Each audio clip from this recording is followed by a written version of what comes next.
بسم الله الرحمن الرحيم.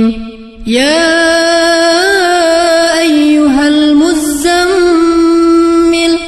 قم الليل إلا قليلا نصفه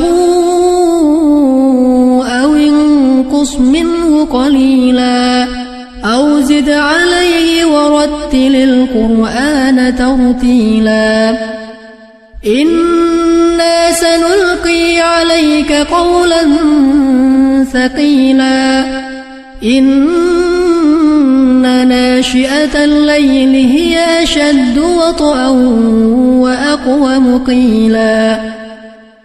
إن لك في النهار سبحا طويلا واذكر اسم ربك وتبتل إليه تبتيلا.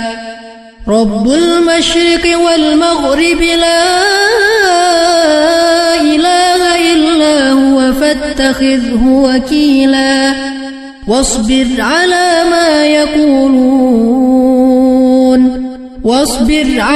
ما يقولون واهجرهم هجرا جميلا.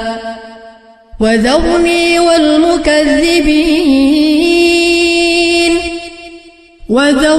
والمكذبين أولي النعمة ومهلهم قليلا.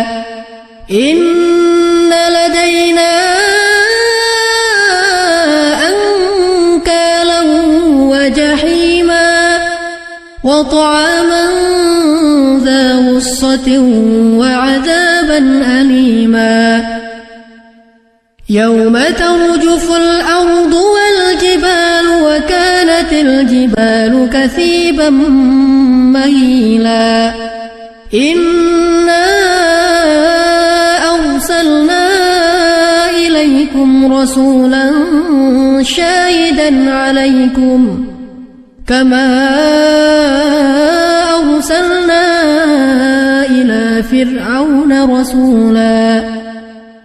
فعصى فرعون الرسول فأخذناه أخذا وبيلا.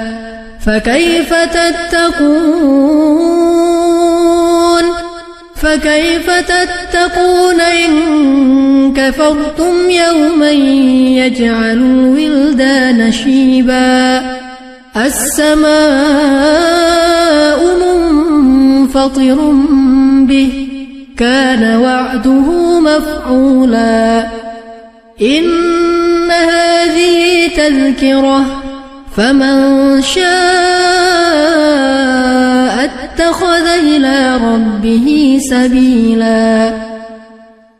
إن ربك يعلم أنك تقوم أدنى من ثلثي الليل ونصفه وثلثه وطائفة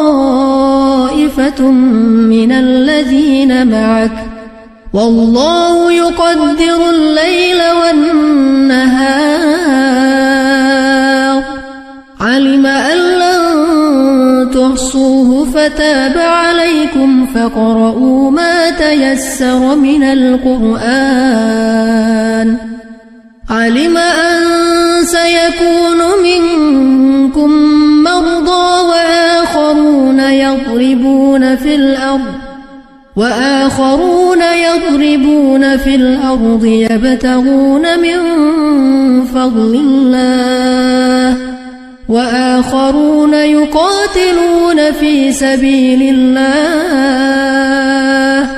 فاقرؤوا ما تيسر منه وأقيموا الصلاة وآتوا الزكاة وأقرضوا الله قرضا حسنا. وما تقدموا لأنفسكم من خير تجدوه عند الله هو خيرا وأعظم أجرا. واستغفروا الله إن الله غفور رحيم.